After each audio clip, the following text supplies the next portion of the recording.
When you grow up with everything money can buy, you start to forget what things that truly matter feel like. That was me, Clara Sinclair, daughter of a billionaire hotel owner, living alone in a mansion so large that silence had an echo. My parents were always traveling, my friends were all fake, and the only people I ever really talked to were the house staff. The silence was deafening, a constant reminder of how empty my life really was until the day she showed up. It was raining, one of those quiet, gray mornings that made the whole world look soft and lonely. I had ordered groceries online, a routine task, expecting nothing unusual, but when I opened the massive front door, there she was. She was completely soaked, her dark hair clinging to her cheek, a brown paper bag balanced perfectly on her hip, her name tag slightly smudged by the rain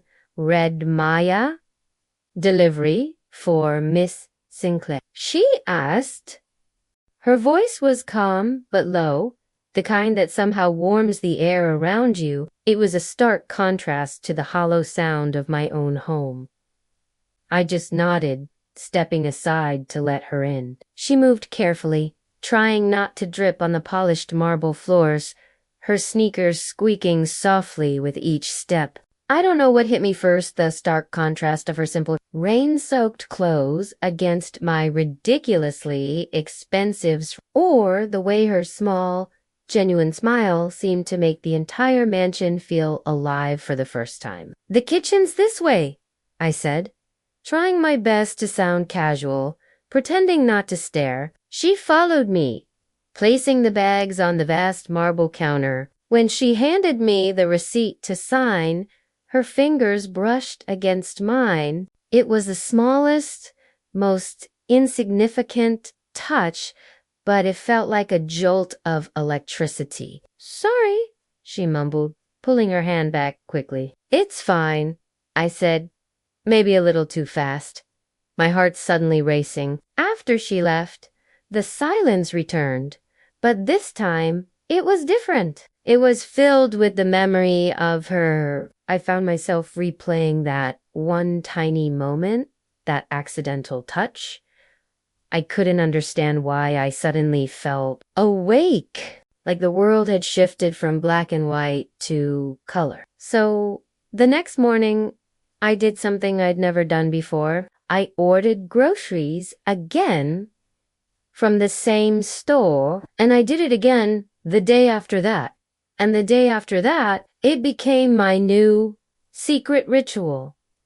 And she came every single time. Sometimes she'd greet me with a tired smile, other times with a funny story about the terrible traffic or her demanding boss. Slowly, I started to piece together her life. I learned she worked 3 jobs, all to support her younger brother through school. She never once complained. She never asked for pity or made me feel guilty for my own privilege. She just kept going with this quiet, unbreakable strength that made my heart ache in a way I'd never experienced. One evening, she arrived late. Her usual bright energy was gone. Her eyes were red and puffy. "Maya, are you okay?" I asked, my voice laced with a concern that surprised even me. She just shook her head, unable to speak. "Just a rough day."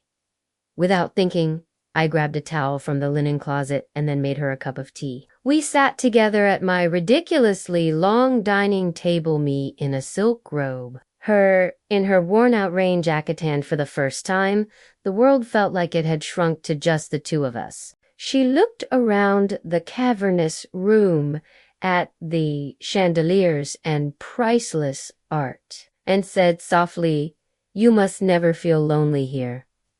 I let out a bitter laugh. That's the funny thing. I've never felt lonelier in my entire life. Her gaze softened with an empathy I wasn't used to. "Then, I guess money really can't buy everything." In that second, I saw something in her eyes, a genuine connection, something I've been missing my whole life. After that night, I stopped pretending she was just a delivery girl. We talked, we texted. Sometimes she'd stay after her shift was over, helping me cook or teaching me how to eat noodles straight from the pot because, as she said, fancy plates just ruined the flavor. She was showing me a world I never knew existed. A world of simple joys. Then came the night that changed everything. A massive storm rolled in, and the mansion lost power. The whole house was plunged into pitch-black darkness, with thunder shaking the giant windows. And, of course, Maya was there, delivering late again. "You shouldn't be driving in this weather," I scolded, my voice trembling a little. She just laughed, her smile illuminated by a flash of lightning. "You think I'd let a little rain stop me from seeing my favorite customer?" We lit candles and sat on the floor in the living room, sharing leftover pasta from a single bowl. The flickering light danced across her face, and I realized I couldn't take my eyes off her. "Clara," she whispered, her voice barely audible over the storm. "You're staring." "Maybe I like what I see," I whispered back, my heart pounding in my chest. Her lips parted like she was about to say something, but instead, she leaned in. The kiss was soft at first, hesitant, then it deepened, becoming desperate, like we'd both been holding our breath for weeks, finally able to exhale. When she pulled away, she whispered, "This can't be easy, right? You." She gestured around at the darkened, opulent room. "And you," I said, touching her cheek, "you're everything I never knew I needed." After that, we didn't hide it. At least, not from each other. She'd sneak in after work, and we'd dance barefoot in the kitchen to music from her phone. We'd laugh over spilled wine and fall asleep on the couch watching old black and white movies. She made my perfect empty mansion finally feel like a home. But of course, fairy tales always come with a twist. My father found out.